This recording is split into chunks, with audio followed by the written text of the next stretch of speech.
this section is called Making Ken Burns Obey. And simply, I call it that because people want to use Ken Burns effect to animate still, but there doesn't seem to be a lot of control there. And I want to show you how you can really use Ken Burns and make it obey so you can do it. You can make it do what you want. So I want to take this JPEG of my daughter Kate, and I'm going to edit her into the timeline. So there she is right there.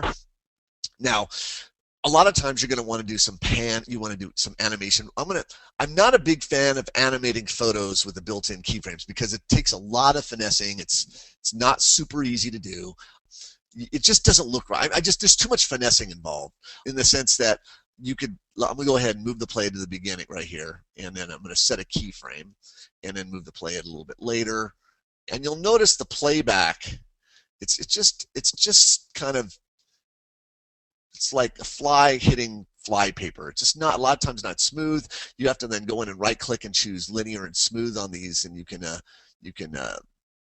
then play with the interpolation between them. Let's go smooth here. That's a rotation. So I find these very, very challenging.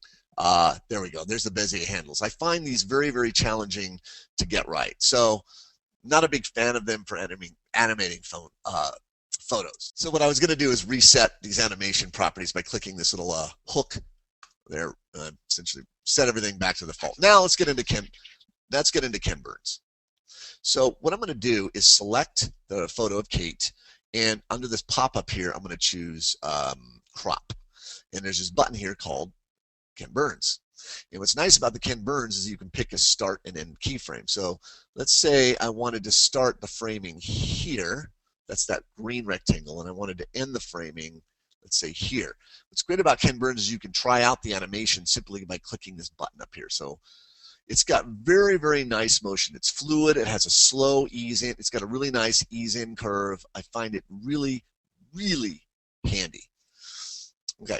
Now, the problem with Ken Burns, I don't want to say it's a problem, it's just the characteristic of the Ken Burns effect, is that the Ken Burns effect is applied to the entire clip. So changing the speed of it and doing freeze frames is rather challenging, except unless you use the tip that I'm about to show you. I'm going to click done. So in other words, I want to burn those moves into the Katie clip. Then I'm going to move my playhead to the end of the timeline, into the clip, and then press the left arrow to back the playhead up one frame. And I'm going to press on the keyboard Option F.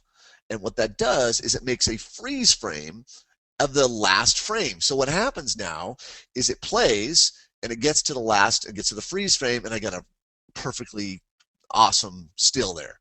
Now here's what's really cool. I said earlier that Ken Burns controls the speed by the length of the clip.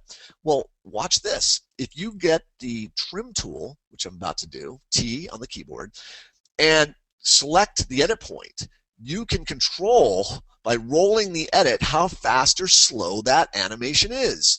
So if I want the move on Katie to be faster, I'm just going to roll the edit this way toward the left. And now I have a fast animation and then a freeze. That's it. Just much faster, freeze. I'm going to maybe make it a little faster and see what happens. Really fast, freeze. And what's great about this is that you can time things now to voiceover and music with this simple little trick. So slow and then freeze.